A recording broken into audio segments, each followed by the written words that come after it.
বর্তমান যুগে যাদেরকে আপনি বেশি ভালোবাসবেন তারাই আপনাকে সবচেয়ে বেশি সস্তা মনে করবে।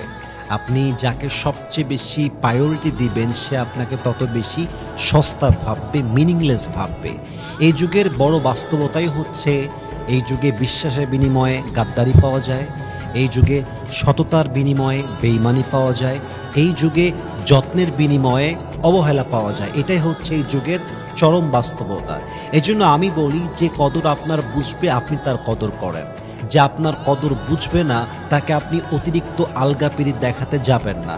যে আপনার ভালোবাসার মূল্য বুঝবে তাকে ভালোবাসবেন, যে আপনার সম্মান বুঝবে না, যে আপনার যত্নের মূল্য বুঝবে না, যে আপনার সততা বুঝবে না তাকে সততা দেখায় কোনো লাভ নাই, তাকে ভালোবেসে কোনো লাভ নেই। দিন শেষে ফলাফল শূন্য ছাড়া আর কিছুই হবে না। অতএব সমস্ত ভালোবাসা তাকে দেওয়া উচিত যে ভালোবাসার মান রাখবে, যে আপনার ইজ্জতের মান রাখবে, যে আপনার সততার মূল্যায়ন করবে। তবেই আপনার জীবনে আপনাকে সুখী করবে একজন। তিনি কে?